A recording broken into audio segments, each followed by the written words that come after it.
Hello, welcome to week 5. So, just to keep you abreast of how we're doing, we're at the point where you have actually created information. Now, it doesn't seem that way because if you looked at your HTML, you'd say it'd probably not convey much to you. But remember, most information is actually read by other computers. So, having that HTML structure that describes as best you can the meaning of your content, you've gotten really far toward having someone discover this content or contextualize it within a search or something they're looking for. And hopefully you got a chance to read a little bit of why we got to this low level. Hopefully it made sense because of the repetition involved. So as you created this container for your content and you looked at each record individually, you really kind of got down to the hopefully realization of how important these repeating structures are.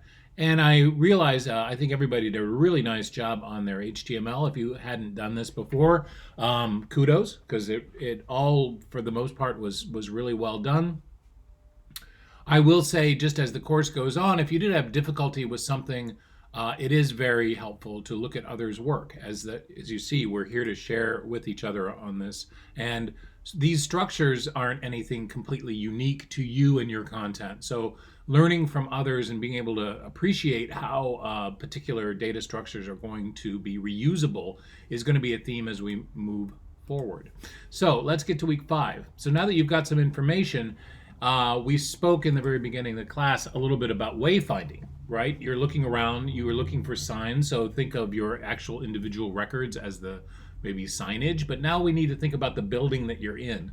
So we're going to talk about it in a sense of nouns. These are terms and phrases that help you describe a large group of content. So the exercises this week are to just understand a little bit about taxonomies, how to describe things, what are some techniques like card sorting is just mentioned briefly because you're going to kind of do this more in your mind rather than try to get others to do it for you, but it's worth looking at. And I'm going to zoom in here. So each of these topics kind of helps. For some reason, these are displaying perfectly well, but the idea here is displaying things in a scientific way has changed over the years as well. So this was just a fun little thing. I went to some museums, and it's interesting how each era has a different way of sort of categorizing and displaying. And you can learn about Linnaeus and watch a movie.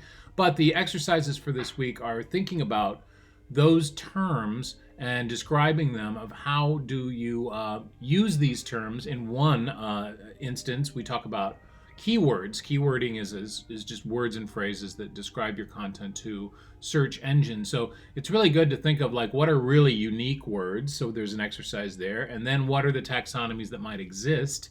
So this is where if you're working within a data set, you want to use the ways people are currently organizing it so you can share that. And then there's more of a thought about how they're used interactively. So that's this week. Again, it's a week where we kind of do a little bit more thinking, and then we're going to start visualizing next week and talk more. We're going to use this for navigation. So that's week 5.